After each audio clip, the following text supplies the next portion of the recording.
Becoming a major talking point with the Omicron variant being discovered in the U.S., we figured it would be best to learn how to take vital signs at home.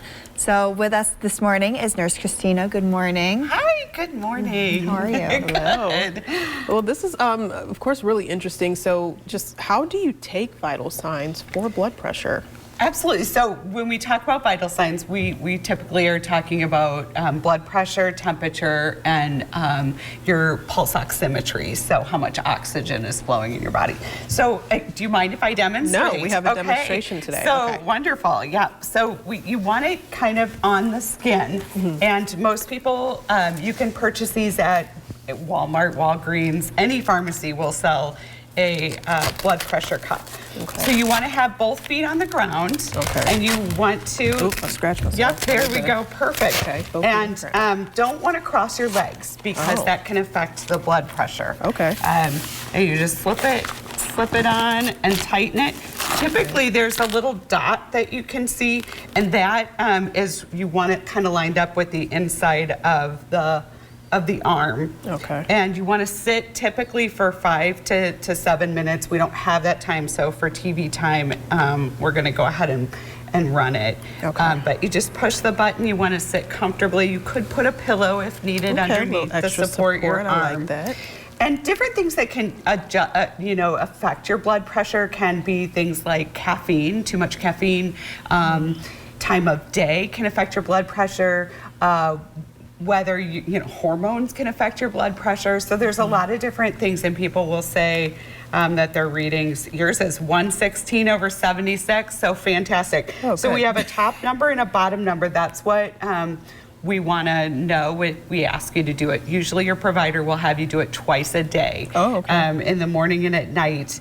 And medications can also affect your blood pressure. Right. And your heart rate is 84, so you're looking really good. I am looking good. So that's how we do. That's how we would do a home blood pressure. These get really tough. Okay.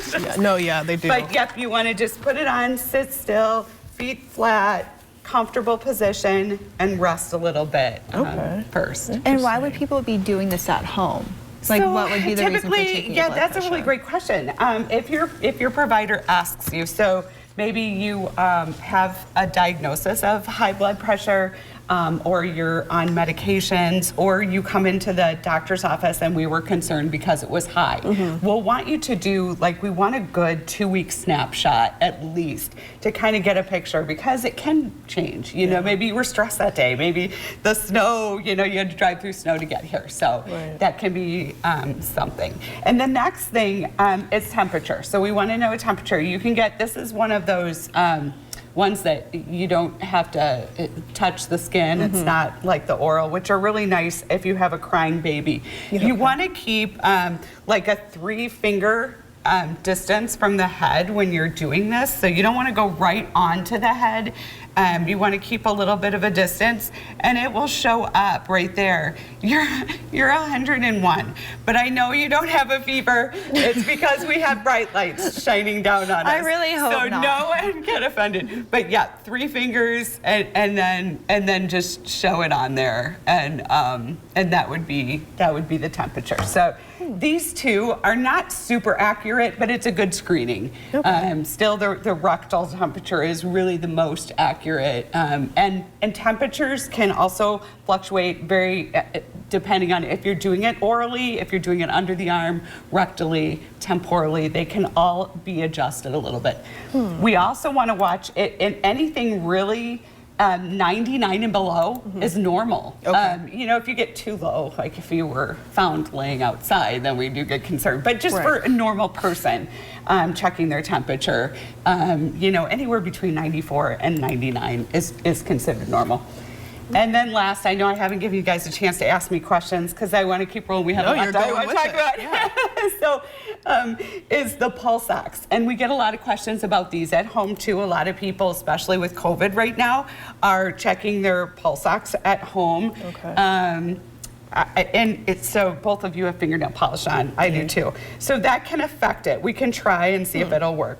But you want to put your fingernail tip up and on the side where you're going to see numbers. Both of these items I bought at Walgreens. Again, blood pressure, temperature, and the pulse oximetry you can get at any drugstore or pharmacy. So you want your fingernail up. Typically, the most ideal finger to use is the one closest to the thumb, and you just put it on, and it will give you a number. So when I say fingernail up, you want to find the side that has the reading on it, and see. Oh, it did. Good, great. And you have 99 to 98%, so you're breathing well. Okay, good. I'm alive. Yep. So the larger number is going to be your pulse oximetry or your oxygen. And then the smaller number up here is usually your heart rate. We have actually found AFib or irregular heart rates with patients who have used these or on the blood pressure machine when it's blowing, when it's pumping up, it will show the pulse, and it has gone off and patients have gone, this is really funny, it's showing weird lines or it's not, and we have done EKGs and found AFib, so you really can. But so with patients, let me pull my sheet really quick. Yep. For the pulse ox, because we do get a lot of questions about these.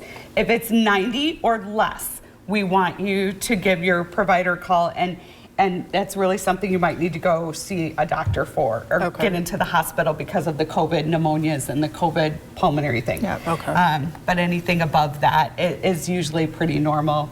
But if it's 90 or lower, call your doctor. We'll talk you through. Again, these are just screening tools. They're not super accurate because these are not FDA monitored. Okay. So sorry, I know that was a lot today. No, it was thank you good. so much for all the information. Yeah. It was super helpful and great for people to know moving forward. Yeah, thank you so much.